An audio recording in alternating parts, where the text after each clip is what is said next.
Hey there, listeners. A quick note before we get into today's podcast. This episode was recorded before the tragic death of Rob Reiner and his wife. And I only bring that up because Mr. Reiner is mentioned in the discussion about working on Spinal Tap and some other things that our guest had worked with him on. It's a really tragic loss, and I just wanted to put it out there because it's not mentioned because this recording happened before that tragedy. I was lucky enough to work with Mr. Reiner twice, and a nicer guy you could not have met, and more talented. Just a huge, huge loss for the whole community and for his family, of course. On today's episode, we'll talk about starting out in 1970s Hollywood, shooting on stage with Jimi Hendrix, Gimme Shelter, This is Spinal Tap, and of course, turning down Orson Welles for Leave It to Beaver. Just a little bit of business before we start. There may be a curse word here or there in this episode, so please listen responsibly. As always, our website, theop.io, is up and chock full of tips, tricks, and GUI operator goodness.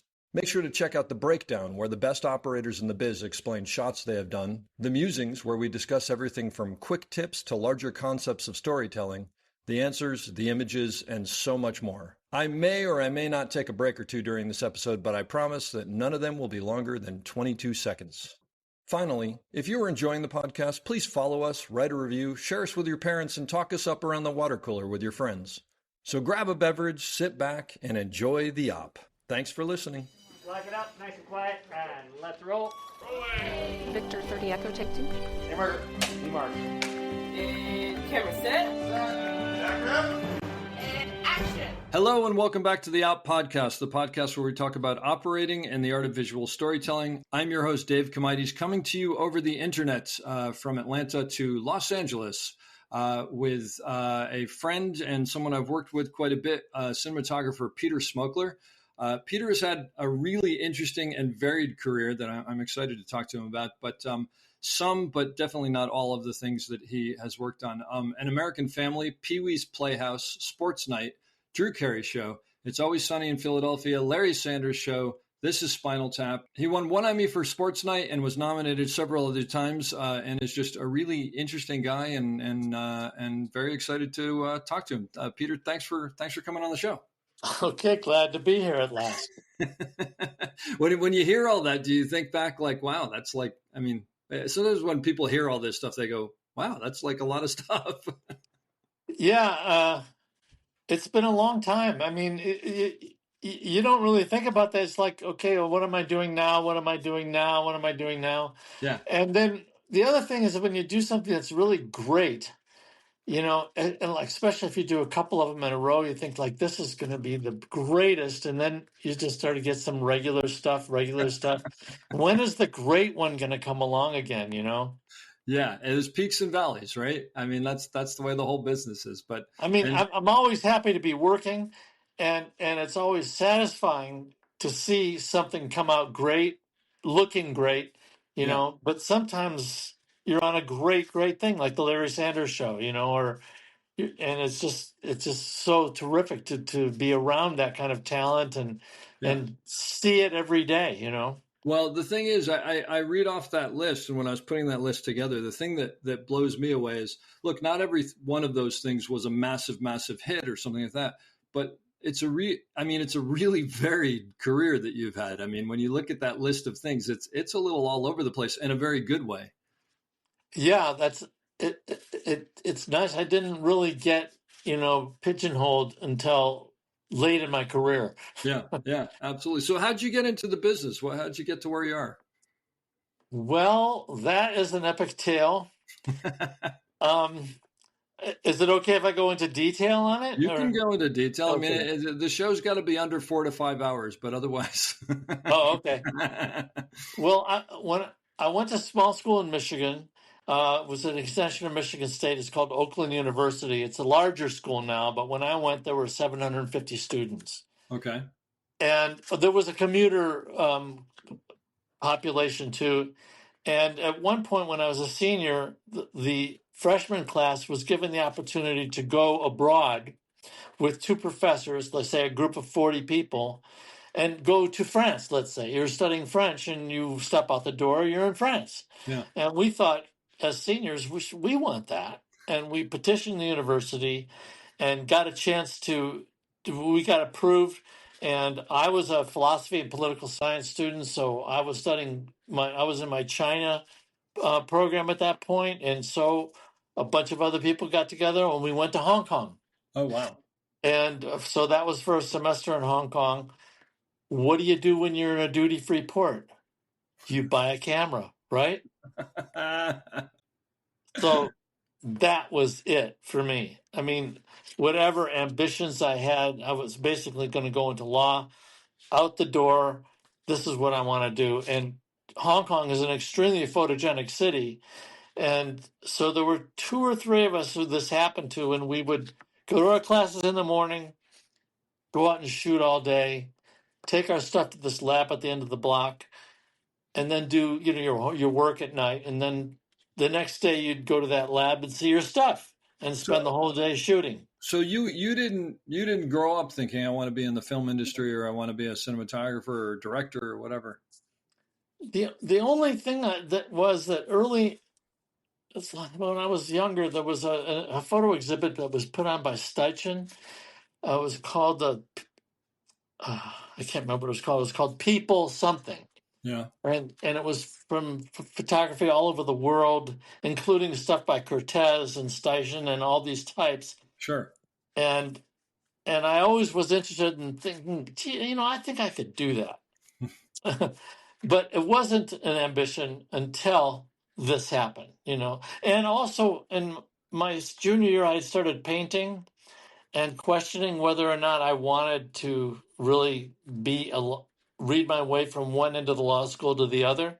But the big thing that happened in Hong Kong is that one day we were out and we saw this guy, American guy, big beard, Indian clothing, like the white long kurta and the white tight pajamas and a big Nikon F on his chest. And we said, we got to meet that guy. And that guy turned out to be Skip Gerson, who was a partner with Les Blank. Now, I don't know if you know who Les Blank is, but he's a really renowned American filmmaker about American blues musicians. Oh, okay. And they had been in Cambodia trying to make a film about B-52 bomber pilots. Like, you're blowing the shit out of these people. What's that feel like? Yeah. And they got nowhere. But Skip was wandering around Hong Kong. He wound up staying in our room for quite a while. And then when I got back to Detroit, we put on a photo show, which was really fun. And then I got into the Peace Corps to stay out of the Army. Okay. Once I got my deferment, I resigned and went to visit this person, Skip Gerson, who was living in a house of filmmakers and artists. And they were in the midst of making a film about Lightning Hopkins. I don't know if you know the Delta I don't know Blues. why the name sounds familiar. He's one of the famous Delta blues musicians, like Robert Johnson, and he was performing at the Ash Grove, and so we went down there, and I was hanging out with them, and then we went back to his hotel. Wait, where is this? The Ash Grove is in L.A. You went to visit them in L.A. So when I went into the Peace Corps, they sent me to Hemet, California, to be a poultry expert. I was going to be raising chickens in southern India. Okay. But when I got my deferment, I resigned and went to visit these people. I see. And all of a sudden, I wind up at the Ash Grove at this. It's a folk place in Los Angeles. Okay. And then they took me back to the hotel, and we were hanging out there and filming him. And he got me into a card game, and took all my Peace Corps severance pay. How old are you at this point? 20. 20? Okay. and it's like, oh shit, I don't have any money, but You're it's broken like, in Los Angeles. When what is this? 1971? 1968. 68. Okay, a little earlier. Yeah. Oh shit, I lost all my money, but how cool is it to lose it to Lightning Hopkins? There you go. Yeah. Well, in this house was a UCLA graduate student, Eric Saarinen, who became a great commercial cameraman. His father is a famous architect, the St. Louis Arch, the TWA terminal in New York. He gets a spec feature call. I'm just saying there as a guest, but they don't. There's, you know what a spec feature is. You shoot it if it Yeah. makes money. Maybe you'll But they see. didn't have an assistant cameraman, and they taught me how to load magazines. The next night, I'm in somewhere near Palm Springs on a feature film, 16 millimeter blow up film, and room and board, and learning how to be a filmmaker. You know Do what you I remember mean? the name of the movie? Reality, Mr. Kaufman. I'm sure it's excellent. Is with Les Crane. I don't know if you remember Les Crane, but he was a late night interview television host, Okay. newsy kind of guy like Charlie Rose. All right. Pretty famous at the time. And So are you just loading, or are you pulling focus also? pulling focus, No, the but you whole didn't. deal. But you don't know what you're doing. I mean, you're Well, learning as you go. I mean, I know about photography because Yeah, but I'm still. crazy about it. You know what I Okay. mean? Wow. And I'm interested in filmmaking. Yeah. I was thinking that I was going to be a gallery photographer. You know what I mean? Like Steichen or Cortez Sure. or Avedon. You know, that's what I was thinking. Also, I'm very much a long-haired hippie. And I can't speaking, imagine that. I'm gonna need a picture of this, by the way. I have I'm sure those. you do. They're somewhere in this Yeah. computer here. Yeah. And speaking in hippie talk. And anyway, we do that feature, and the person who was this Skip Gerson, who was living in that house, he takes off, and I think he became the first assistant on Once Upon a Time in the West, Wow. the Sergio Leone film, and I take over his room, and now I'm living in this filmmaker commune. There's artists in there and it's a big house on Heliotrope near Okay. LACC, LHCC. Yeah. and there's an artist in the back making sculptures. His name is Masami Terioka. He became a very famous artist. He's had 3 retrospectives at the Whitney. And there was also one other artist who was building potential sculptures. These are called, like, he would get a telephone pole and bend it as far as it would go before breaking with a cable and a fixture in the middle of the cable with a pin in it and a tag that says "Do not remove this pin." That's And fantastic. and if you pulled on it, it would give. But if it really gave, this thing would destroy he never got into any galleries because it was so dangerous. And he built That's all these things fantastic. where he would bend something and it would be called a potential sculpture. Wait, and this was someone who lived in the house. You said lived in the Yes, back of the house. yes. And did he bend the telephone poles in the back of the house? I mean, did he do it In the there? backyard, yeah. That's so great. And anybody who had an idea for a project would just lag bolt a vise into the living room floor if they had to, you know. That But sounds fantastic. this person, Eric Saarinen, started to get more work, and I was his assistant. I became his assistant, and he eventually bought an NPR, and an Eclair NPR, Yep. and we did a lot of work. And then I met other cameramen. I don't know if you know Joan Churchill. Yeah. She's a very well known. She's ASC now. Documentary camera person, director, camera woman, and worked with her on a lot of things. And then her father owned a company called Churchill Films. They made educational films, great educational films. A lot of people got their start there. Caleb Deschanel. I can't remember. There's a few other names, but I started working there as an assistant for other cameramen who were shooting those films, and eventually they moved up, and they said, "Well, hey, Peter, why don't you start shooting? You do one of these," and it worked out. Wow. And I became my ambition though was at that time to become a documentary cameraman Okay. and to really make, striking human documents, Yeah.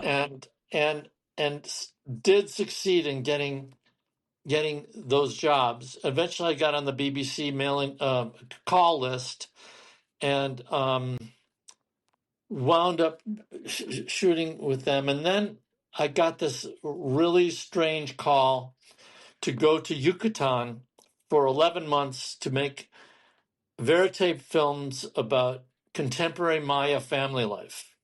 Wow. And so went to this is very early on when I was just starting to shoot, and I figured, well, 11 months behind the lens, this is great. I Yeah. mean, I don't, and also I wanted to be a verite cameraman, and so I went on this thing, and we were down in this village, no running water, no electricity, no one spoke English. They spoke Maya Okay. and a little bit of Spanish, Oh, and Maya's I different spoke than Spanish. some Spanish, Okay. so we got along pretty good. Well, And, let me ask you a logistical question. So you're shooting 16, I'm assuming, 16 yeah, millimeter, and so where does the film? How do you get film in there? And is someone driving back and forth to every day, well, or? we wound up shooting 300,000 feet, Oh my gosh, over 11 months. and we brought film with us, and there would be occasional shipments back to Los Angeles Gotcha. where it would be processed and sunk up. Wow.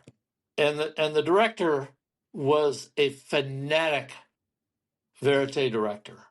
I mean, he had so much.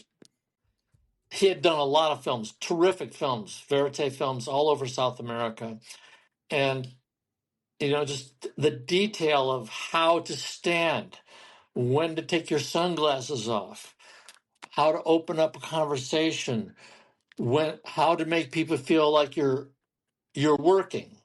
You're not. This is the work you do, Yeah. and things that prevent people from being off put by being filmed, Yeah. Putting them and at ease, right? Yeah. and the time, just the amount of hours you spend just in someone's presence, you that's your work, Hmm. and you're always to the lens, you're always exposed, you're always in focus. You may not be rolling, Yeah. But you're ready. and when you take a break, everybody knows you're taking a break. There was just a million things, Wow. but he was just fanatic about it, and it was really difficult. What But was it? What was his I name? Hubert Smith, Hubert Smith. I'll look him up. Oh, that's and interesting. he made a wonderful film that I can never forget. It's called the Spirit Possession of Alejandro Mamani. Wow. It was in the Andes in Bolivia, and it was a family they were filming, and it was about potato farming at altitude, where they chew coca to help them get through the day because they go further up, And the father, the patron of this family. I'm off my career here for a bit, but the patron of Yeah. this family went to a big party, fell asleep against a tree, and spent the night there. But the trees are possessed. There are spirits in the trees called the Y, and he became possessed, and Wow. he became very ill for a long period of time. Doctors, nobody could help him. Spiritistas, exorcists. He eventually killed himself Oh, jeez. Wow. during the editing. But I mean, those are the kinds of films you can come up with if you're into that world. Yeah. Yeah. I would say in my case, nothing that dramatic really happened. The That's good. project was for the Smithsonian Institute, and it was really to accumulate footage about the Maya, contemporary Maya. Um, what's her name was part of it. What's the world's most famous anthropologist? Margaret Yeah. Mead. Oh, Margaret Mead. okay. And the other thing that was interesting about this project is that it had to be quote unquote reflexive. You had to comment on why you were doing things. Oh. So he did sound, and he had a mic. It was stereo. So he was constantly talking about what was happening Just narrating, basically. while he was recording. Yeah. I wonder if Margarita is going to come in the house because she's really angry at her father. And, that kind of thing. And we would film ourselves talking where I would have my eye to the lens and I would have a mirror in the shot filming my half of my face. And Wow. I'd be filming him. And we would discuss what the hell we were doing. What decisions should we go into town? Should we stay here? Should we go out to the field? Wow. And that was called reflexive cinema. And that's also why you shot 300,000 feet. Well, I mean, You shot everything. yeah. Yeah. I That's mean, amazing. we worked a lot, and I shot a lot of film and Yeah. read a lot of meters and really got familiar with verite shooting. I'm sure. And does something like that become routine after a while, or are you constantly reinventing and finding new stuff? Well, I would say the methodology is always in the back of your mind as far as the director is concerned. You know what I mean? Yeah. I would have liked to have photographed it more beautifully or more interesting. There was very few close-ups. It was always include as much information as you can. And no, but I would say what becomes not routine is the fact that life is not routine. I mean, life is routine to a degree. People have to make meals and stuff, but stuff comes up. People get Stuff comes up. sick. Yeah, exactly. I mean, but the thing is, so after we got back, I wound up becoming a verite guy. I mean, just getting these calls, Mostly document. I mean, when you say verite, all documentary. all documentary. Yeah. The only fiction stuff I did was for Churchill Films, where I got a chance to do setups and lighting, and Sure. so that helped a lot, and I learned a lot. But then I got this call to work on a verite project about Werner Erhard. Have you heard of him? Yeah, I It have. was called EST, EST. Yeah. It was a big self-improvement movement. Yeah. In was it the 80s? And it got resurrected some point as the forum. It had like a lot of different. It kept on getting turned into something else, and something else. But it was that's the guy. So they wanted he wanted to make a film of and I got hired to do this film. And let me see if I can tell you some things about this. I mean, it was a little bit of a cult, right? Not like small C cult. Well, let's see. You can't really tell, but let's see. Can you see my eyes pretty well there? Yeah. So when you meet someone from Est, their eyes are like super wide, and yeah, okay. And they go, "Hi." That's what I thought. Because, the reason that I ask, I feel great. The reason that I asked was years ago, a friend of mine went through the forum, which is why I know about it, because I think the Est became something which became the forum. It just kept on, probably for monetary reasons, it kept on reinventing itself. And there were all these like really beautiful women there who were coming to talk to us about joining in, and they were all very sort of like wide-eyed, and everything is lovely, and it was like programmed. It was very bizarre. I acknowledge your space. Anyway, this project was, so Werner Erhard felt that he had solved the problem of the individual, but not of organizations. When I'm trying to give you the line, when two people get together or three people get to do something, it gets all fucked up. And he was going to solve that problem by racing cars, open-wheeled monocoque bodies. This Formula Super V was the water-cooled engine, but it's 120, 130 in the straights. Okay. He had two teams, and it was to the tune of $3 million, all non-tax deductible contributions from his followers. Which was And back, by the way, that's a lot of money today. I mean, it was a lot of money then, but yeah, but that paid maybe $1 million was for the film, and he had two teams. He was racing on the East Coast and the West Coast. and wait, He had the team. I have to interrupt, but out of curiosity, how does car racing fix the problem? Well, it's an organization. There's an individual in the car, but it depends completely on the organization, and it's really fun. Okay. He was pretty good on the amateur. He got a lot of practice time. He was on tracks almost all week long somewhere because he could afford it. Sure. So he qualified very, very good in any amateur race. He was on the pole. But any professional race, he was back a ways and was always getting in trouble. And there are scenes, like one of the concepts of EST is that you're responsible for everything that happens to you. If a safe falls on you out of a building, it's your fault. You should have been somewhere else. Yeah. Something like that. Yeah. So we're at a track. He punts some guy off the track who's really pissed off. These guys, if they place, they get enough money to race again. They're building their own cars. Some of them are sponsored, but he comes to this. There's always an encampment every race. There's all these people, his followers from that town.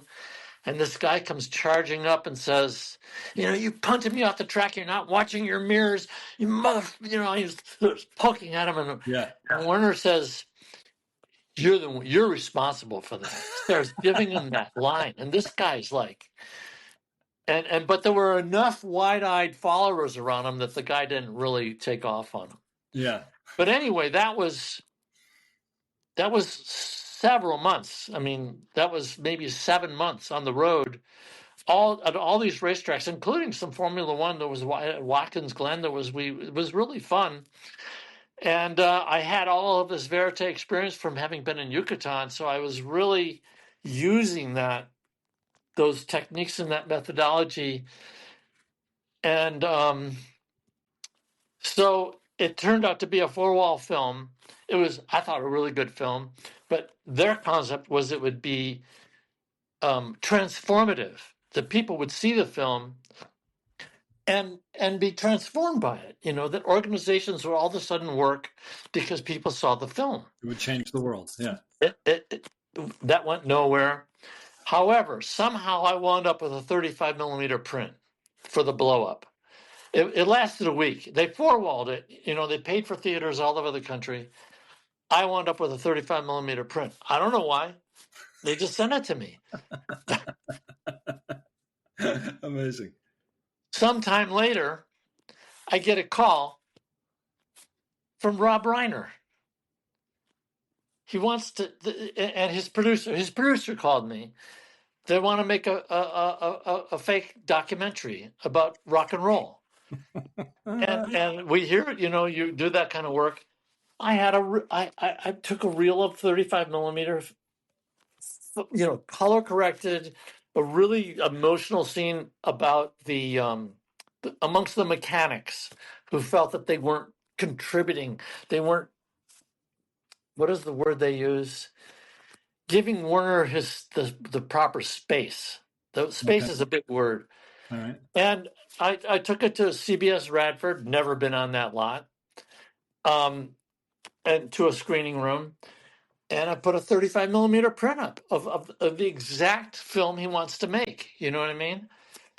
And he said, did you tell him what to do? Did you tell him what to do? No, we didn't do that. Okay, so they hired me to shoot a 10-minute promo reel. Promo reel.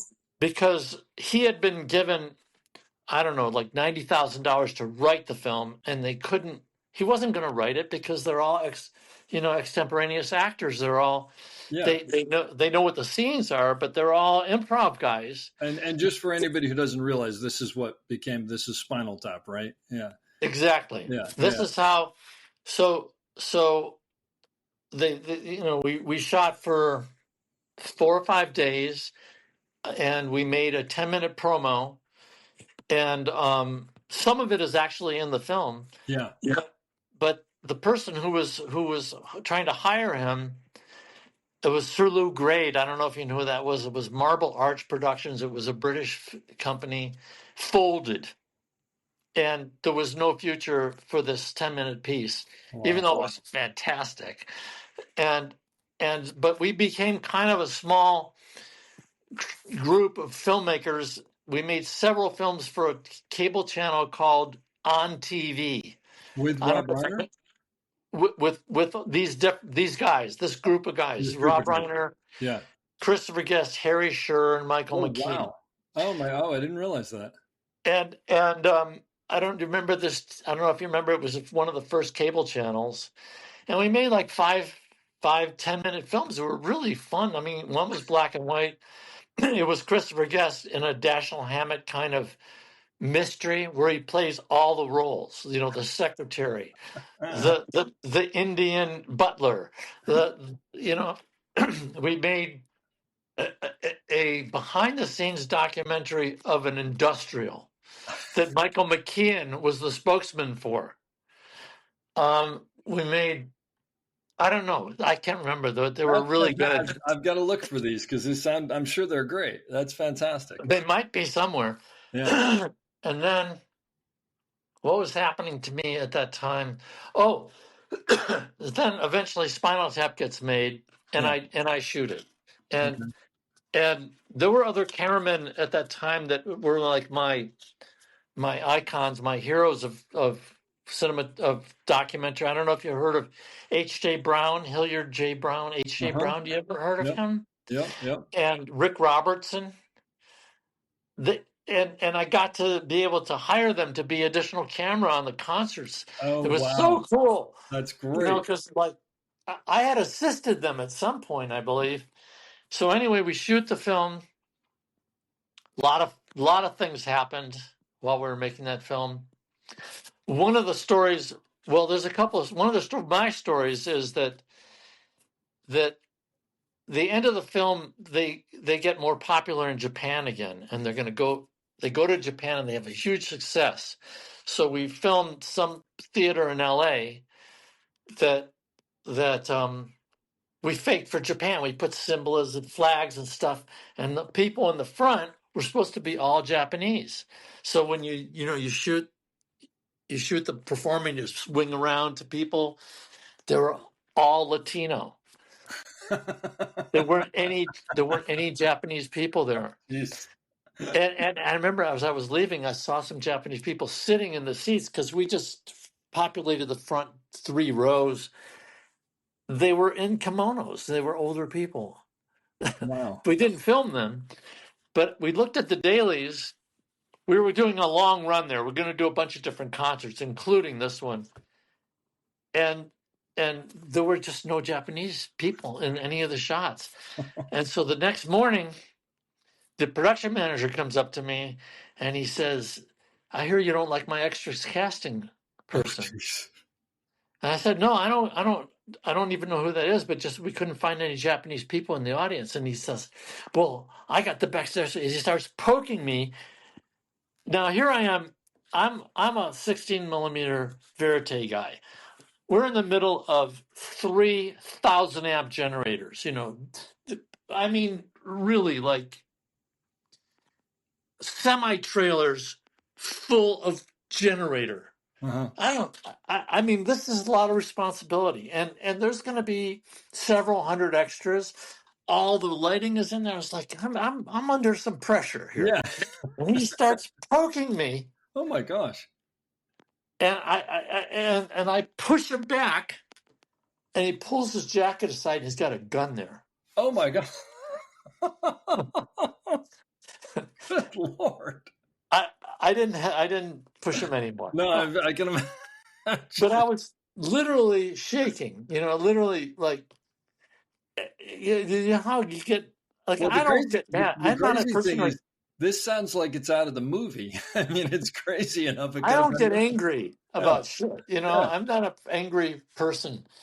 Anyway, the thing that's far out about that is that We made the film. The film is a complete failure. It's promoted as a real band. We shot a bunch of promos as if they were a real band. But that's what I remember hearing is that nobody understood that this was a joke. They just thought it was bad.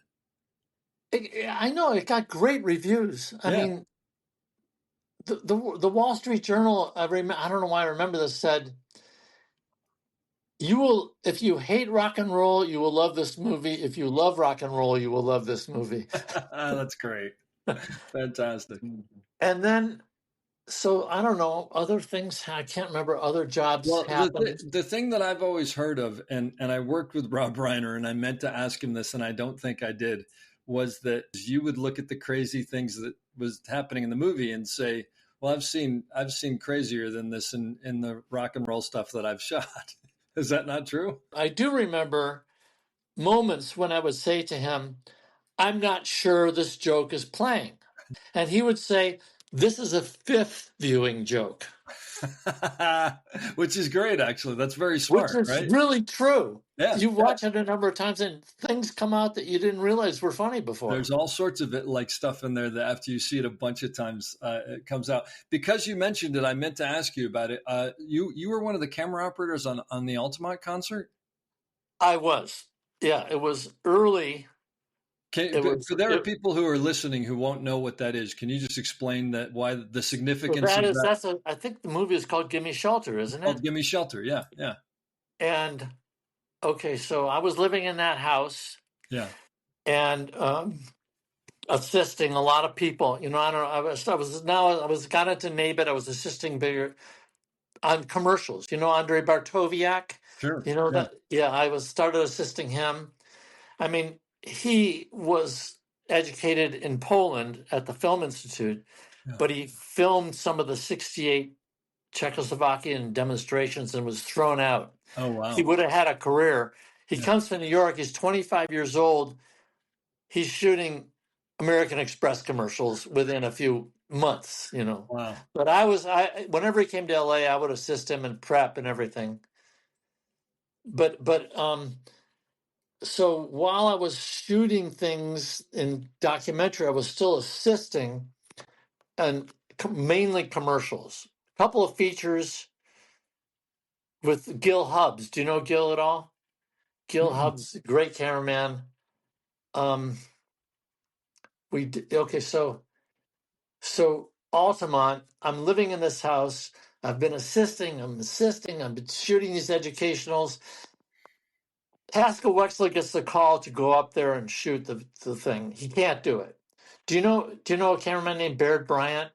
I know the name. Yeah. Well, you probably heard of the Alabama coach. Okay. Bear No, Bryant. yeah, Bear Bryant. No, but I've heard of that. So But anyway. Baird was one of our heroes of our group, and he shot a lot of stuff. He had camera gear. He had 35 stuff. He had a nice house in Laurel Canyon. He had a projection room in his house. And so Haskell said, "Baird, you put it together." And Baird got Eric Saarinen, Joan Churchill. And I said, "Well, what about me?" You know? And they gave me a camera shot on a couple of different projects. Another one was a Jimi Hendrix concert. Whoa. So we went up there and I I was out in the audience, trying to get stories, make verite style stuff. I don't know if any of that's in the film, but this is a film. I don't know if people know. It was a Rolling Stones, supposed to be like a Woodstock, but it was in this dusty, crappy location, and they hired the Hells Angels for security. Yeah. Yeah. And I mean, and at one point in it was in the evening, some guy pulled out a gun, and within seconds he was knifed by a Hells Angel, and one of them killed him. Yeah. and I was part of that in that, and I think it's in the film. At one point they sent me to the helicopter to film them leaving. Okay, So I'm out there. It's way before the concert's over, and this this ambulance pulls out on the tarmac, and it stalls or something, and they pull this guy out of the ambulance and start giving him massage. What do you call it? CPR. CPR, Yeah. and he dies. Oh, jeez. And they can't get the thing started. And the producer who I was with pans my shoulders to his girlfriend and says, "What do you think of the free concert now?" Oh my gosh. Good Lord. I don't know if it's in the movie, Wow. but I do know that a Brinks truck comes out. And this was a truck which apparently was going to be for the Stones if things really got out of control. Oh, to safely get him out of there. Yeah. And they put the body in there, and they drive the body out of the free concert in a Brinks truck. Oh, good Lord. And we had asked the guy, the Stones guy at the helicopter, said, "There's a lot of time. Why don't you put him in there and fly him to a hospital?" Nobody gets in this truck, in this chopper besides the Stones, Oh my gosh. Wow. So that's that story. Yeah. But we did shoot some other really nice concerts. One was called Celebration at Big Sur. That was with Joni Mitchell, and I don't know if you know the Esalen Institute. You ever heard of it? It's up in Big Sur, and it's hot tubs, and it's that whole thing. And that was a really cool concert. That was with probably a different vibe than Altamont, I would guess. Totally different vibe. And I did some shooting that was good in that shot and that thing. Because you mentioned it, I just have to ask you because I don't know many people. Was Jimi Hendrix in concert just unbelievable to watch? That was called Jimmy Plays Berkeley. It's a really good film. Eric Sharon, Joan Churchill, and me, and I did what you would call period photography. They gave me a really long lens in the balcony. Oh. And a lot of times when he would bend a note, I would take it out of focus and back in. That's great. It was like, 60s rock and roll. Was it? But I mean, it must have been amazing to be eventually Hendrix concert, with a long lens on him. Yes, and then eventually they put me on stage right in front of the Marshall stack. Oh, geez. Right behind it. So I would shoot the over to the audience, and whatever I could get. And that is when I got tinnitus. Yeah, that is why I wear hearing aids now. That'll do it. That'll absolutely do it. Good Lord. And I tell people that story, and they say it was probably worth it. Yeah. Well, easy to say now. Was it during this time that you worked on American Family? It was a little bit before that because I was assisting Joan Churchill. Okay, because that was like that's seen as the first reality TV show, sort of, right? It was the first long form verite project, Yeah. But aside from Penny Baker films, like what was it? Don't Look Now? No. The one about Bob Dylan, the one about the Clinton campaign. Verite was a big. Yeah. I don't know what all the Penny Baker films, but the concept was to use that approach for An American Family. And did you guys just go and live with them for a year, or how did that work? Do you remember the Maisels, and the Wisemans?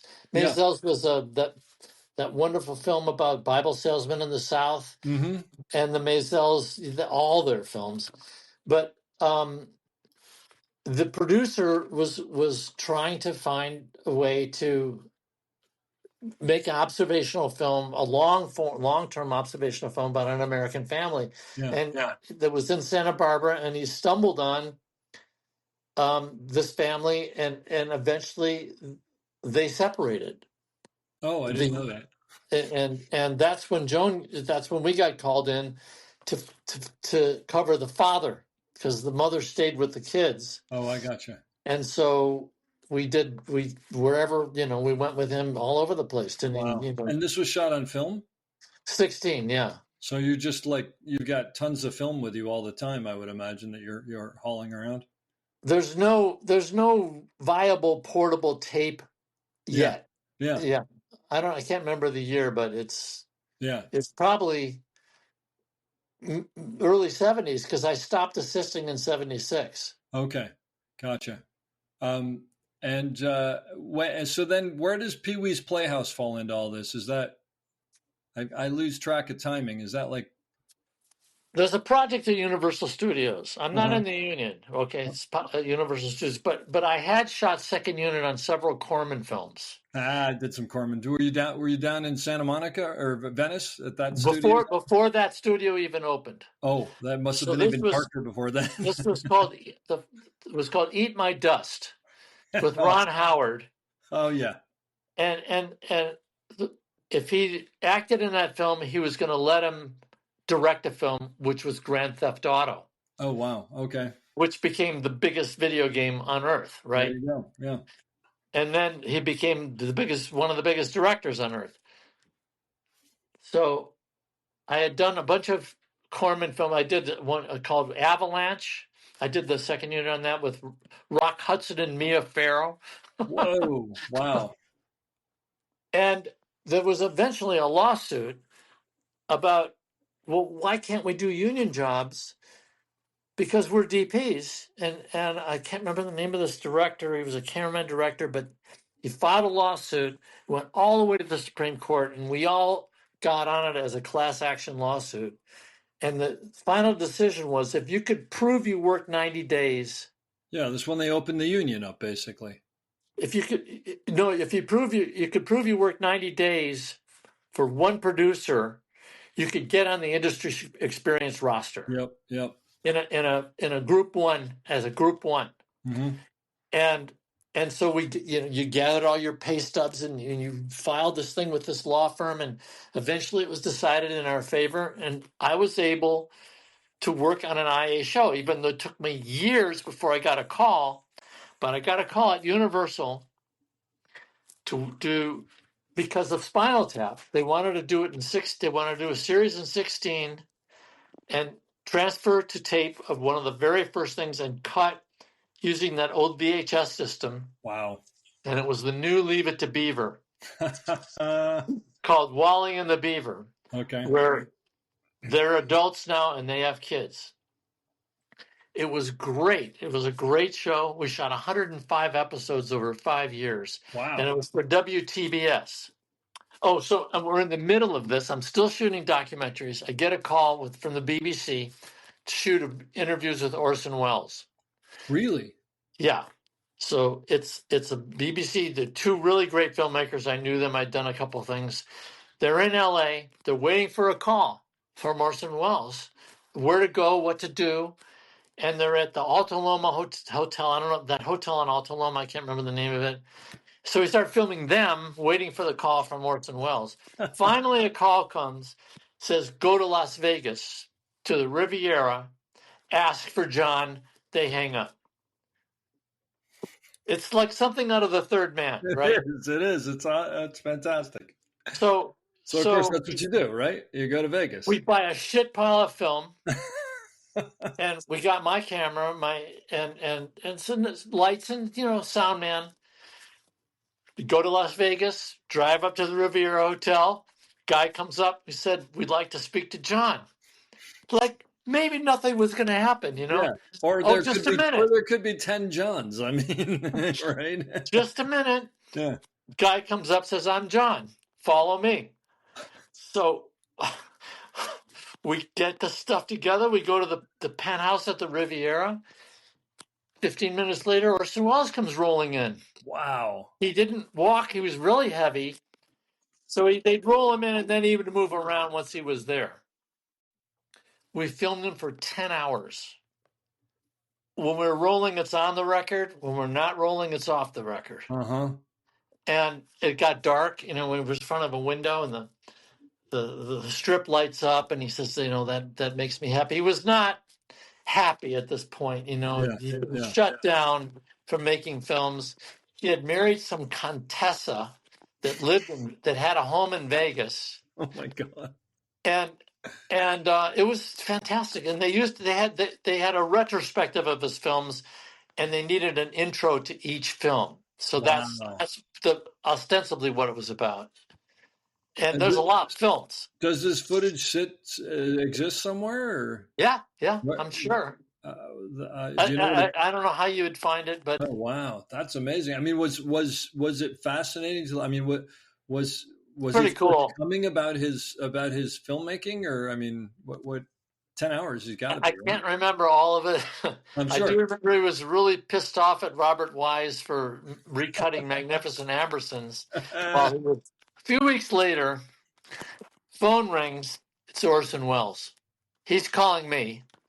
He's saying, "Oh, we had we had fun there. We had a lot of laughs, and I'm working on my film. I can't remember which film it was. I think it was Don Quixote. Don Quixote, yeah, He'd been making, I think it was that for yeah. years and years and years.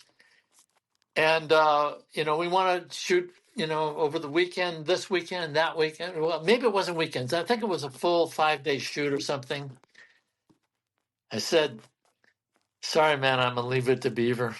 Oh my gosh. Wow. Well, I mean, who knows? It might have been the right call, but a missed opportunity. Wow. I What did he? mean, What did you say? what Leave? would you do if you had? We leave it No, to I mean Beaver you or got to. Orson Welles. There's Well, no choice. right now. But did you say leave it to Beaver? And what did he say when you said that? I'm not sure he had any idea what that was, Okay. but it was my first union job. Yeah, you'd It fought was for it. I get it it. Yep. was 22 episodes. Yep. It Yep. might have even been in the second or third year, That's amazing. and it's at a major motion picture studio. Now, And was this his final? The Other Side of Midnight, his final film? I'm not sure. It probably I was. can't remember. It Because I was know he so long. shot that on like weekends at his house and stuff like that. I've interviewed a couple people who have been involved in that, but yeah, Yeah, yeah. a lot of people. Gary Graver, I think, was. Do you know that name at all? He Don't did a know lot of it. Graver. But I've talked to people who worked on those shoots, and they were not great shoots. I No, don't no, know if you got they that were glad that impression. they did him from posterity. But what I heard, what I was told was that he'd come out in his. They shot at his house, and he'd come out in his bathrobe and like sit in the chair and direct. He just sounds like a fascinating guy. But that's amazing. Wow, what a story. So wait, but I was asking you about Pee Wee's Playhouse, and you came to this. How does that Oh, get into okay. Pee Wee's So Playhouse? so on Leave It to Beaver. Oh, So that introduced me to studio shooting. gotcha. I had no idea. I walk in and there's beds everywhere. There's sets. Like I haven't, beds that Oh, were green beds up top. Yeah, yeah, yeah. green beds. Excuse me, Sure. and sets and like You've never seen I've sound shot. stages like that. Yeah. Did a movie of the week or so. I've done a lot of lighting, but Yeah. not like that. And Right. I found a gaffer who really really helped me out, and eventually it wasn't really my look for a while, but eventually he moved on, and I brought up a best boy, Mike Orphis. I don't know if you know the Orphis family. I remember that name. Yeah. How about him? Orafishe. Yeah. He became Dean Cundy's gaffer, Yes. Yeah. and but the two of us really came up with some nice looks for that. So there you have, you're in the IA, and you've done 16 millimeter production, and I just got a call they wanted to replace the cameraman on Pee Wee's Playhouse on the first season in L.A. Mhm. Not the first season was in New York. New York. Yeah. Then we had a season. Then they wanted to replace the cameraman, and I got a call. I don't know, one of those calls out of the blue. Yeah. But I had an operator. I operated. There were two cameras. I operated one, and Ivan Craig. I don't know if you remember Ivan at all. No, I don't think so. He operated a lot on Leave It to Beaver. Okay. John Hunnick was one of the operators. Do you know John at all? No. No, I don't. And I brought Ivan with me, and we started shooting, and it was really weird. It was. Do you remember? You know who the Collages group is? It's a No. lighting company. Oh, no, no. They do big events. Okay. and they do. They used to do things like the Grammys, and the producer was a guy named Steve Bender who had did a lot of that kind of stuff. Yeah. And so he had hired the Clagis group to light the place, but then they didn't know how to do setups. You know what I mean?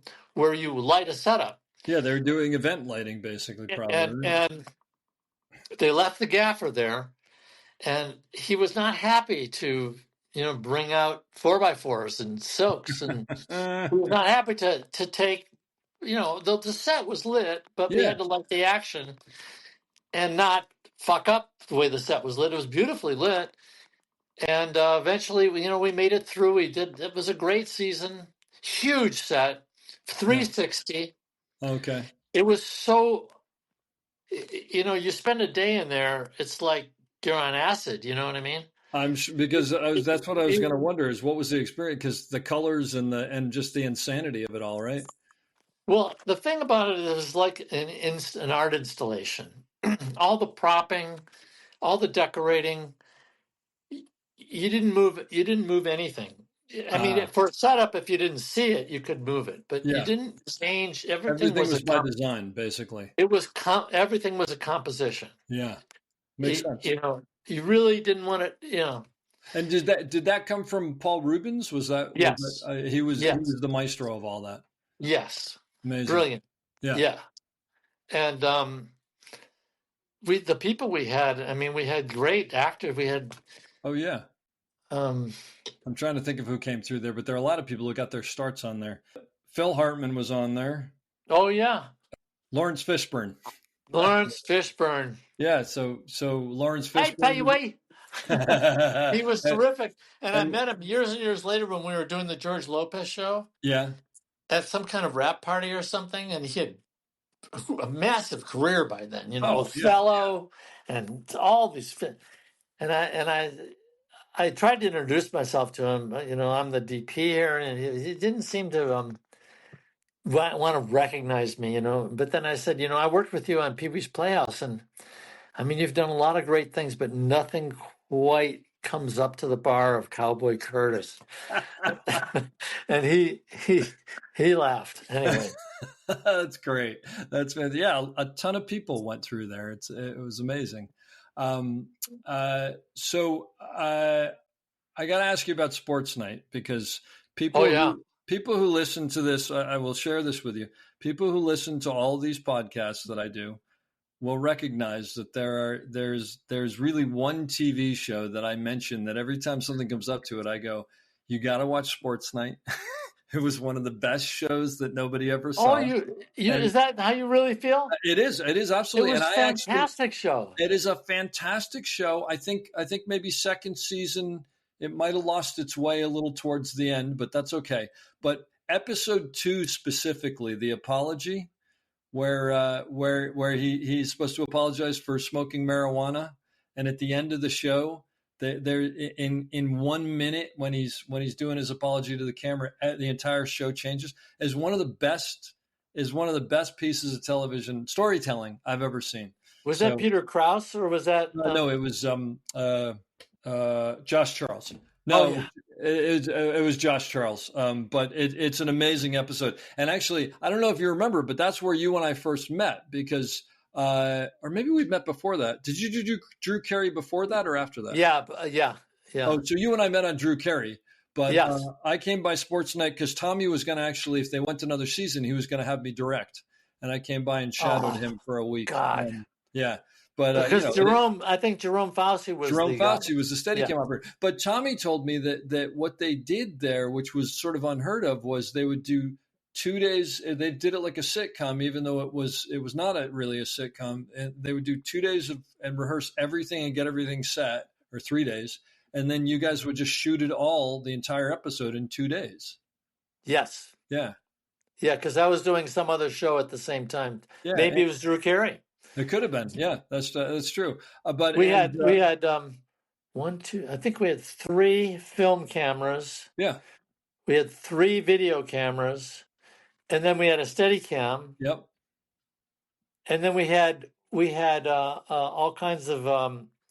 what do you call security cameras all over the place Oh yeah, that's right. that we'd cut to. Yeah.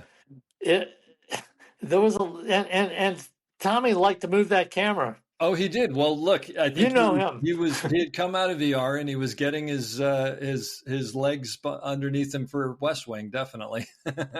Well, that was the problem, is that West Wing happened at the same time. Yeah. Well, I think So there West was came no over way after that the second season. Yeah. there Yeah. was no way Aaron Sorkin could do both. Yeah. Do you know, I don't know if you know this, but Tommy was given the pilot for West Wing and the pilot for Sports Night on the same weekend, and he sat down and read them both and said, "These are the most amazing things I've ever read." Like, can you imagine getting both of those on the same weekend? It's amazing.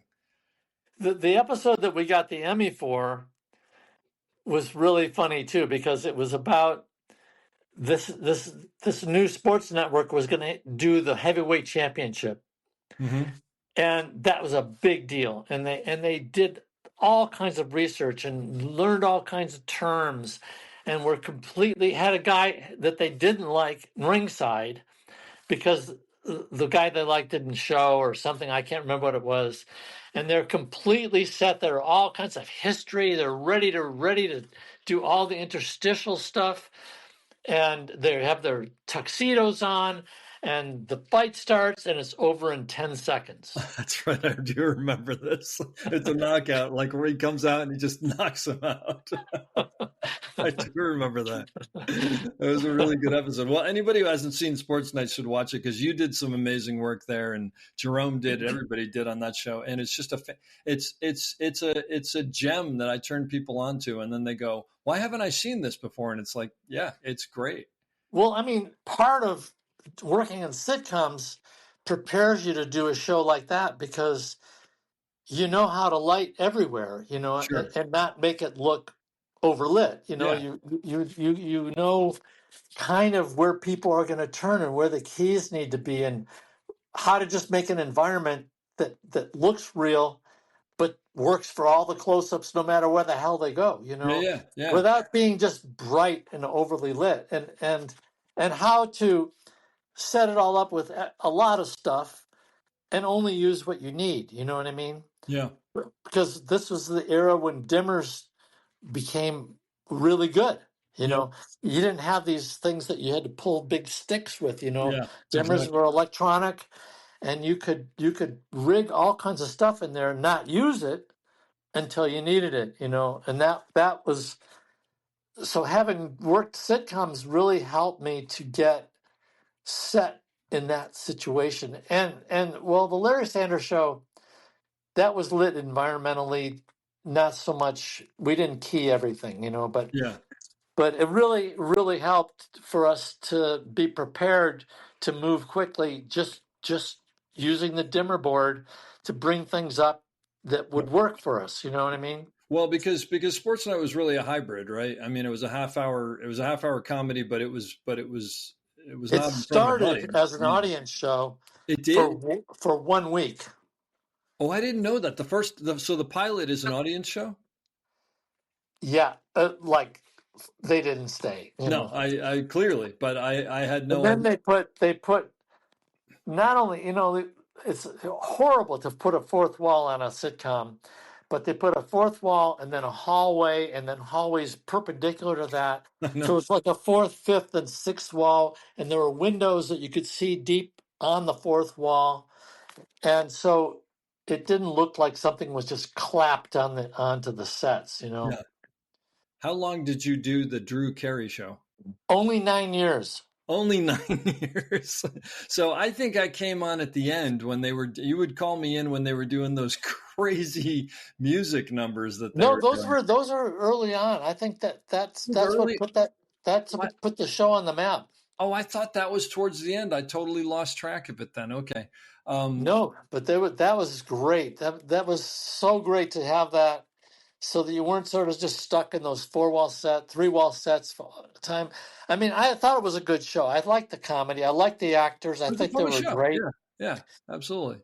And But those dance numbers just opened it up so much. well, I remember I'd come in and the dance numbers just got crazier and crazier. It's like every time I'd come in, it'd be something more wild they were doing, and they were like huge sort of Broadway musical numbers. I mean, and with these actors doing all the choreographed dancing.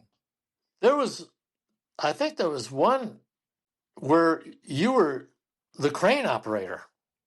It could You operated the camera on the crane, it could be a techno, yeah. where we didn't even have Steadicam on it. Well, maybe That we did. no, I'm not. or I maybe I think came in and did both. I remember I would come in and it was always something different. I just remember that it was always exciting when I got that call. But does yeah, that was so much that made doing a sitcom really fun. when you do a sitcom for 9 years, how do you keep your head in the game? Well, I mean, the writing is really good, and they had a lot of great guest cast, and they built some really really cool sets. Yeah, That were challenging, like a boat and the interior of a crappy tanker boat, and I don't know, you're happy to be working, I guess. and it was Yeah, a hit, yeah, and they were doing 22 episodes, and it wasn't just regular stuff. I mean, yes, you'd come back to the kitchen. There's always a kitchen somewhere in a sitcom, you know, and I don't know, you just try stuff, you know what I mean?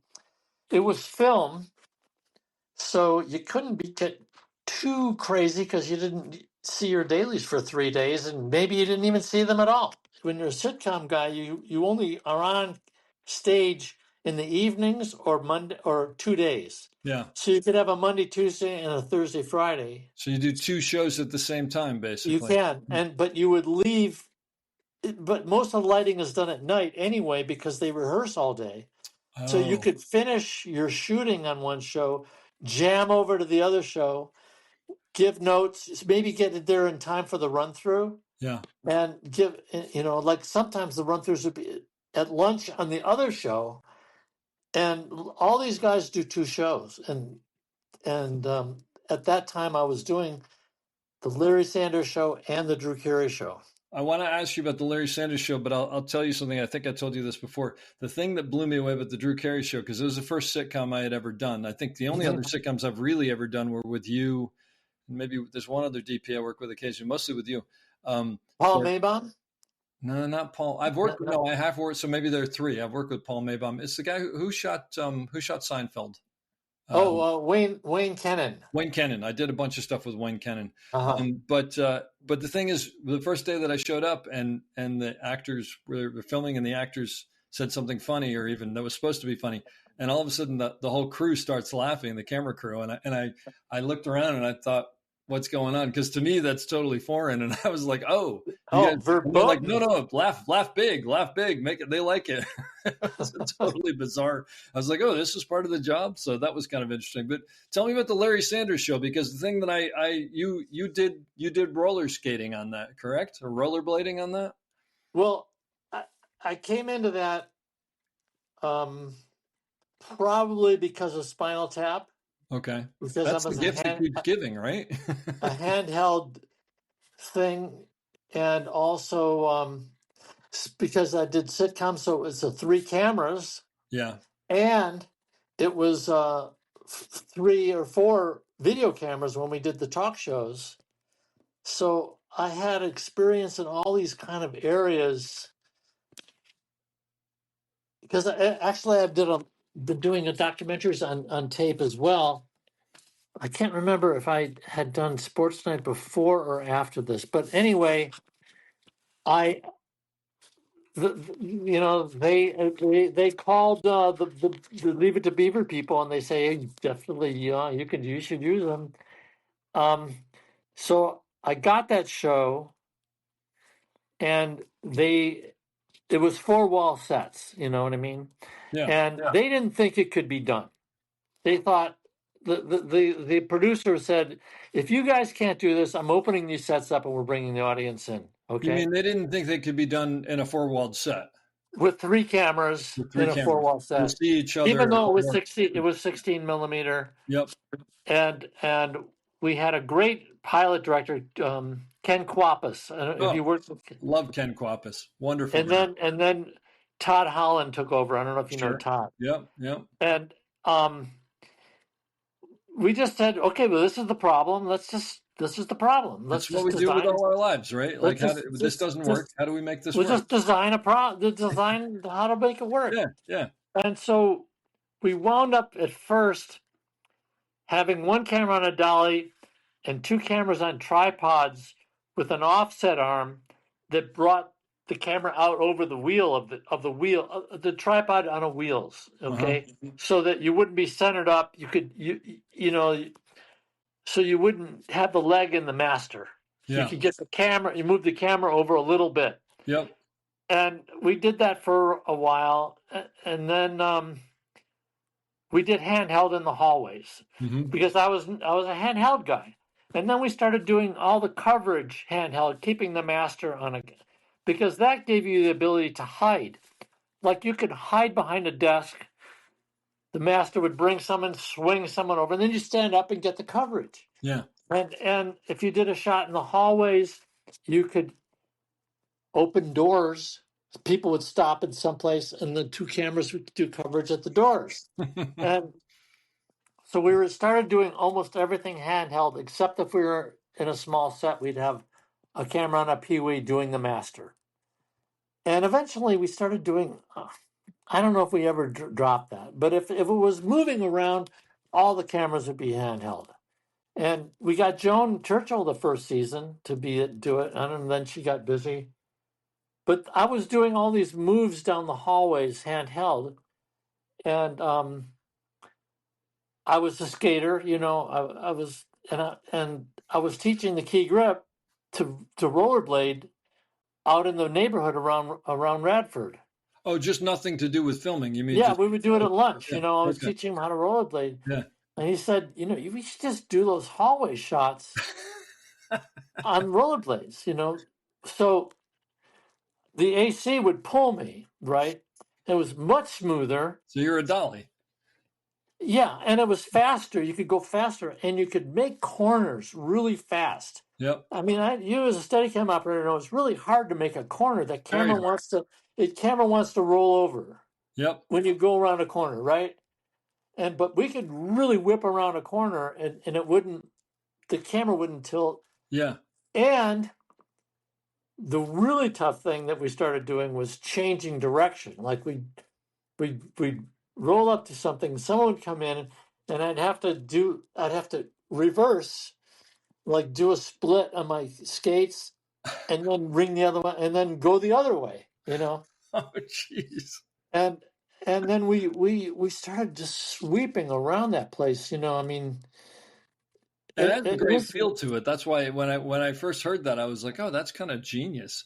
But that show is not scripted, right? I mean Yeah, that was very, very tightly scripted. Yeah. Oh, that show is scripted. Oh, I'm Yeah, sorry, really tight. misunderstood. There'd be during the rehearsal process there'd be ad libbing Oh, I'm sure. Yeah. and Oh, but so you're traditionally rehearsing and setting up a scene and yeah, blocking. I wasn't there for rehearsal days. Yeah. I get there for run throughs, and there'd I mean, there'd be times when it wouldn't work, and they'd come up with a line, especially when they had guests. Yeah. You never knew who the guest. You thought you knew who the guest was, but then they drop out and they get another guest. Oh, I see what you're saying. You think it would be Elvis Costello, and it would turn out to be Sting. And they'd have to write and really fast. Yeah. Or a comedian, or Jim Carrey versus David Spade.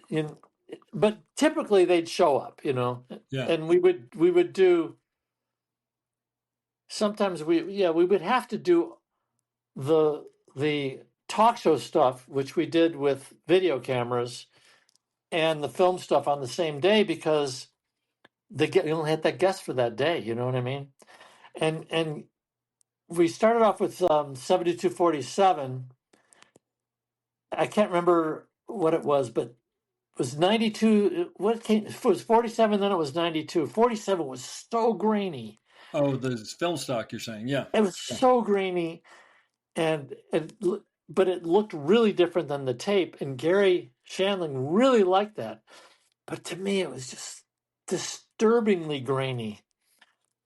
finally, I think the next generation of negative came out, and I felt a little better. Yeah. But he didn't care. He loved that. He liked that.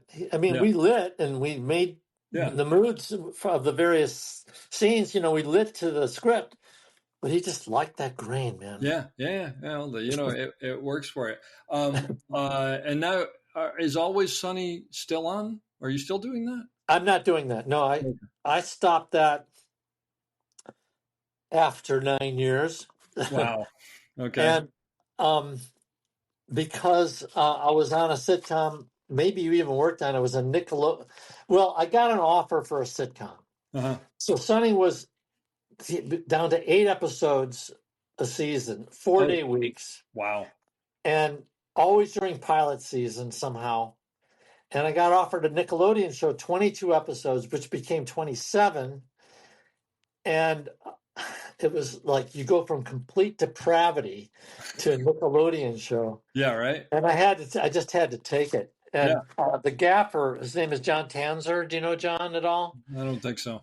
He had been gaffing on the show, and I said, "Well, John would do the show," and they were very happy. They liked him, and he's done episodes 10, 11, 12. I think they're on 13 now. Oh, you mean seasons? Season, yeah. Wow. So it So is still he's going. doing it. It's not on that anymore. Wow. And I haven't seen it, but it's But that's shot all little it's video. fucking brilliant. It's little video cameras, right? It was DHX. What was that? DHX 900. I don't know numbers, but It was a mini DV. Yeah. Yeah. Then now they went to 4K. Oh. They went to HD. It was mini DV 10. I don't even think it was 1080. Then they went to HD. That's amazing. It never got on. No, it was 1080. Then they went to a 4K mini small cameras. Yeah. Yeah, little teeny cameras. Wow. Yeah. Wow. All handheld. I think it's a brilliant show. It's a very funny show, and that's 9 years of it. I did the pilot of The Office somewhere in there. You did? Yeah. Well, with Ken Quapis, right? With Ken. Yeah. Because I was a handheld guy. Oh, I didn't know you did the pilot. But I didn't do the show. Yeah. Because I was busy or something. Uh-huh. And then Randall Einhorn, do you know him? Yep. He's a reality TV guy. Yeah. Yeah. And he took over shooting and directing. Yep. But they really put a lot of camera into it, Yeah, well, there's all those snap zooms and whatever. And I interviewed Sarah Levy, who's one of the operators, and she said, yeah, I got her on that. Oh, she's fantastic. But she was saying that some of it is designed and some of it is they just feel it, and it's moments that they grab. Yeah, my personal feeling was it's a little much. Mm-hmm. It's a little too guiding. It's almost like a sitcom laugh track, Yeah. It's telling you this is something to look at. This is what I want you to see. Yeah, it's a different style. Well, look, it certainly hit its mark. It's worked pretty well for them. Yeah, and then I did the first 6 of Parks and Rec. One of my personal favorite shows. Yeah, I wish they didn't like me. They did not ask me back. Oh, I'm sorry to hear that. But but part of it was adapting to that style that was so strong. And I just somehow, what is his name? Greg Daniels. Mm-hmm. I somehow we just didn't click. Look, it happens, right? I mean, that's this industry. Is part of it is. But I got both those shows. I got both those shows off the ground. Off the ground, no question. And they both have huge things going for them. So I do want to ask you some operating questions. First of all, because you've done so much handheld. For someone who is starting out as an operator, can you give them some tips on just handheld operating, walking, I don't know, anything you can think of that you can share?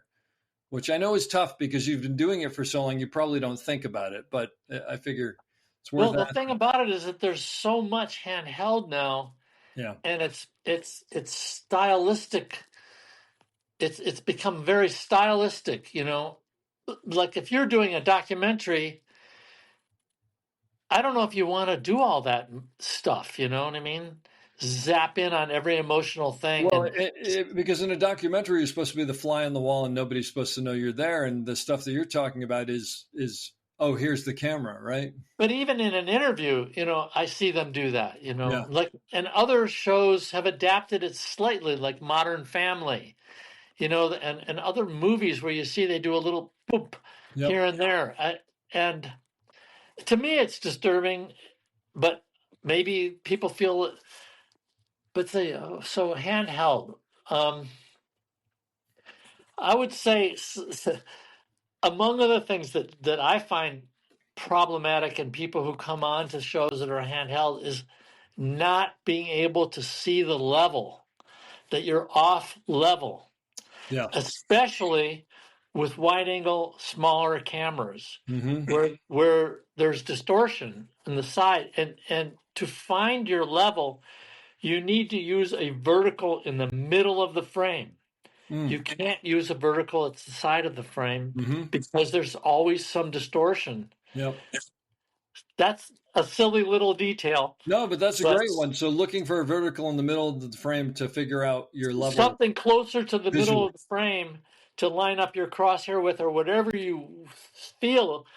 But if you use the edges to line up on something, Yep. there's distortion on the edges of especially small cameras. No, that's a great tip. I mean, so many of these cameras have built-in levels in the eyepiece. You can see it. Although I don't know if I don't know didn't know that. Yeah, a lot of them do now. But I don't know. There's one. I've seen that. The Airy camera has a level in the eyepiece, but the thing is, the level goes the wrong way. So if you tilt down to the left, the bubble goes to the left, as opposed to every other place in the entire world and physics, it would go to the right.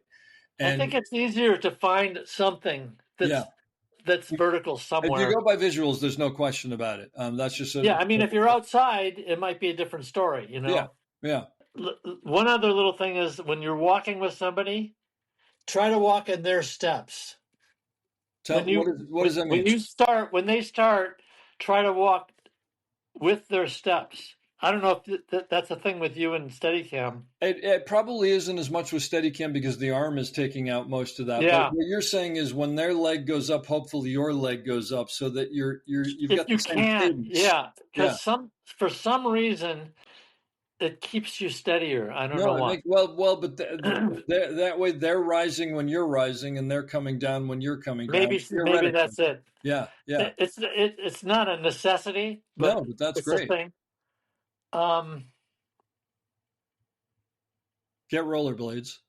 I mean, whenever you can, use a piece of set to steady yourself. Like just an elbow, any part of your body that could touch something solid, a knee, any part of your body that can touch something that's not moving is amazing how much it helps. Even though you're not resting your elbow on it, just a shoulder, anything that touches something solid steadies you much.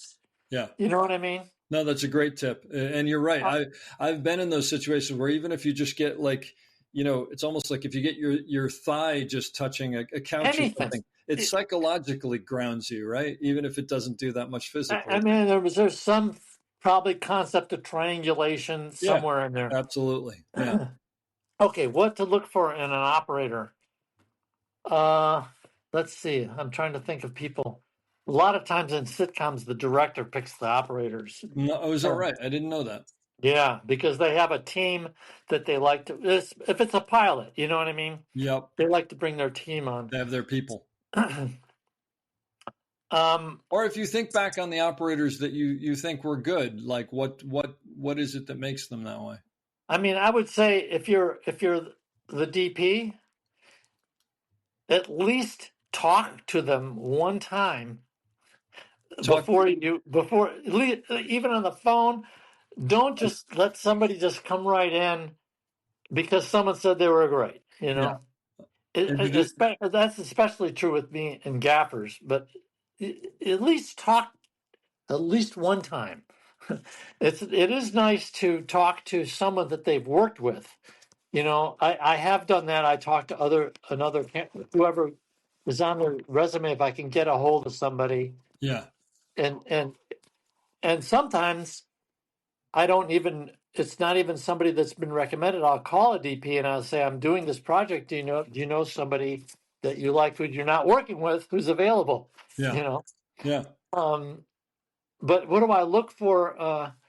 If you can talk to them, and that's a good thing, you know. But if it seems like a weird moment or a weird conversation, or that someone is just really trying to sell, it's like suspicious. You know what I mean? Yeah. Yeah. Well, there's a comfort level, right? I mean, the thing is, there's the operating part of it, and then there's the whole social part of it, which is almost as important, I think, on some levels, right? Because you're going to be with these people all day.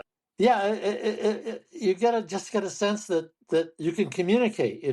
Yeah. In just a simple conversation.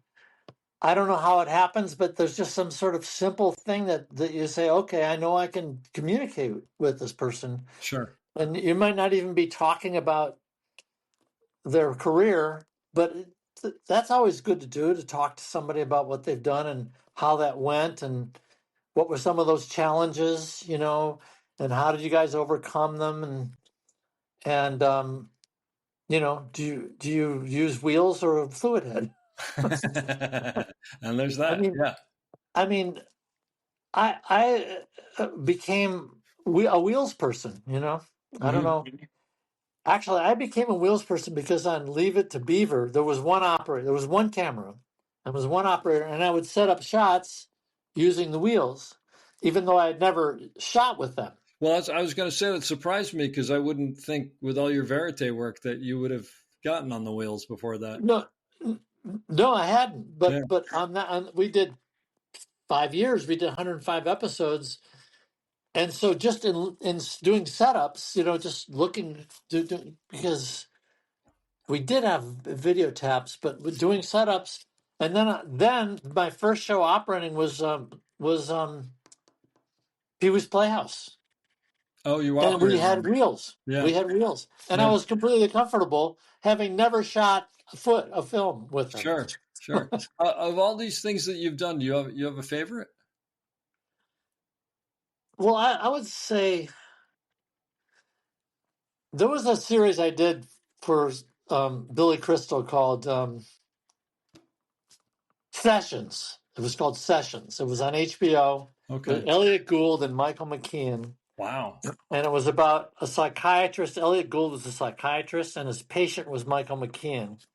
And as they got into his problems, they would flash back to his youth or to other things that had happened. Yeah. And it was mainly about really embarrassing male sexual problems. And Tommy was the director. Tommy Tommy was one of the Swami. directors, and Billy wrote and produced it. And we would have done more, except he became a director. About what was that about? City Slickers, right? City Yeah. Slickers. Yeah. I really loved that show. Oh, I'll The have to Larry check it out. Sanders Show. I Sessions. really loved the Larry Sanders Show. Yeah. I really loved It's Always Sunny in Philadelphia. Yeah. Yeah. Um, those dance numbers on the Drew Carey Show. I'm gonna have to find some of those and post them on the website for the podcast because Those are great. it's not what you expect to see in a sitcom. That's for sure. Yeah. Sessions. I just love that. I'll have to check that out. Yeah. I ran into Billy Crystal. I did a few things with him. I don't know if you remember, Sting had a documentary about preparing for a tour, and he took the band to a beautiful home in the French Alps, and it was a television, it was a movie about them preparing for this tour. Was this Bring on the Night? Could that be it? I think so. Yeah. And they were rehearsing and stuff. Yeah, it sounds right. Well, Billy Crystal did a takeoff on that with a bunch of comedians going to a house and rehearsing and talking and writing. It was all scripted, Yeah. but that was really fun. Eugene Levy was in it. I have to say, I don't know if it was the first time you worked with him, but Billy Crystal is the mime in This Is Spinal Tap. Maybe one of Yeah, the funniest things I've ever seen in my life. yeah. Mime is money. That's fantastic. And the other thing that I just recently learned about in Spinal Tap, but that I never noticed before, I was listening to a podcast about it, is that I guess there was a whole thing that they had with the fact that the guys had herpes sores and like the groupies all had them and they would come and go, but they never made a big deal about it. But we talked about these things that you get on the fifth watching or whatever. There's a story behind that. There is? So, do you know who Cherie Currie is? She was the lead singer of the Runaways. Okay. Cherie Currie, a beautiful. So the band comes into a venue, and their opening act is on stage. Wait, so the Spinal Tap, or you're Yeah, saying yeah. okay, yeah, yeah, Coming in, the opening act is on the stage. It's an all-girl band called The Dose. And Cherie Currie is the lead singer, and she's gorgeous. She's got a skin-tight blue lame, costume on. uh-huh. And they all look at each other and say, "We got two with The Dose." Okay, so the movie, you go through the whole movie, and Cherie Currie is seen with each band member all over them, like a complete, Yeah, like they're a couple. Then the next time you see her, she's with another band member. The previous band member has got a big cold sore. yeah. That's what I She heard. goes through the whole band, and then they call an emergency band meeting. We've got to get rid of the dose. And the drummer, all the band members have big cold sores except the drummer. And we got to get rid of the dose. Well, what's wrong with the dose? That complete joke is out of the movie. That's what I heard about. I didn't know all that, Except, but except there's a press party where they're talking about Smell the Glove. yeah, And Christopher Guest and Michael McKean are talking about what's wrong with asking the girl, what's wrong with sexy? No, and they both have cold sores, that's and there's a big laugh. yeah. That in itself gets a laugh, but the entire But it's story of Cherie lost. Yep. Currie is not in the movie, and the band meeting is not in the movie. It's fantastic because I just heard about this and it was pointed out and they said there was a whole storyline that was lost, but I didn't know what it was. That is No, the that's story. great, You fantastic. do see her in one limo ride, the one where Bruno Kirby says, they're looking at Sammy Davis Jr.'s book, Yes, I Can, Oh, okay, yeah, and he says, "Yes, I can," and Frank says, "I can." yeah. Poor Bruno, huh? Bruno was in many Larry Sanders episodes, Yeah. and he's always the guest that doesn't get on the air, that they have to replace him. He never gets on the air. Oh. And that's the running joke on the series. Yeah, yeah. So there was a video collection of Larry Sanders shows, the best of Larry Sanders, and we shot stuff. They had all the desk stuff, and they had Greg Kinnear do it. Okay, so they had Greg Kinnear introduce the stuff and talk about different things, and then Greg leaves, and Bruno comes on, and he says, "I'm ready to do the introduction," because he was always the guy that never got on. I said, "I'm really glad you asked me here." Oh shit! We We just had forgot. Greg Kinnear do it. That's great. That's fantastic. And then, like 2 weeks later, he died. Oh, jeez. Some crazy thing happened. I can't remember. He got some disease that was really fast. Oh, God. I didn't even realize that. Did you ever work with Bruno? I never did. Uh-huh. But super talented guy. Yeah. One of the remember I told you about On TV that we did all those pieces? Yeah. Well, in the 10-minute piece that we did as the promo, there was the scene in the limo with Bruno being the driver. Yeah. There actually was a guy that this was based on who had an apartment somewhere in Hollywood. He had all the Frank Sinatra albums, maybe 10 or 50 of them unopened with the cellophane still on them. and kind of the character was based on that. Oh, that's But we great. did a 10-minute piece about him with Bruno playing him. Oh, wow. That was one of the on TV One of the on pieces. TV. I'm gonna have to look for the on TV stuff. That sounds They so were all fun. good, I thought. That's great. I'll look for it. Before we finish, I did want to ask you, just because I think it's unique. Tell me about your speed skating right now. Oh, well, actually, when I started rollerblading on Larry Sanders, it kind of got me back into skating. Yeah. I was a hockey player when I was a kid, Okay. and I'm from Detroit, and there were two leagues in Detroit, the outdoor league and the indoor league, and I graduated to the indoor league, which I guess is the elite. When you're in the outdoor league, it could snow and you couldn't even find the puck. Yeah. But I got into at a certain point, I just wasn't. I wasn't training enough. I didn't really care that much about it. And people were showing up with no front teeth. And so I got into speed skating for a short time before somewhere near the end of high school. And then I took a approximately 45-year break just to rest up a little bit. Sure. Yeah.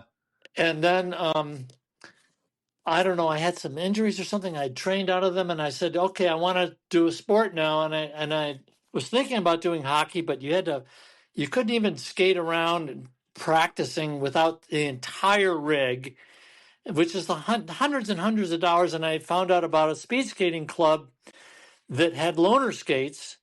And this is a long time ago. Could be 22 years ago, something like that. Oh, okay. I I was didn't like realize. Oh, wow. 55 or 57 Yeah. and started skating with them. And it was a very elite club. It did have different levels, but they were training Olympic skaters. But so I started skating with them, and then I started racing with them, but in my, not with the elite skaters. And then I just kept doing it and bought skates and kept doing it. Joined a club in Santa Clarita, which had coaching, and kept doing it. And then I don't know, I stopped and started, stopped and started. And a few years ago, I started up again, or several years ago, and won the national championships in my age division That's in, unbelievable. in Lake Placid. That is so cool. And then I got injured again and stopped for a while, and now I'm clawing my way back into condition. That is really cool. I mean, I'm really, really got a long ways to go. But these age group nationals are in March. Okay. And this time they're in Boston. Okay. So we'll see if I can get in good enough shape I have to at least make the distances. Yeah. Well, if you end up making it in March, you let me know and I'll try to come out and cheer you on.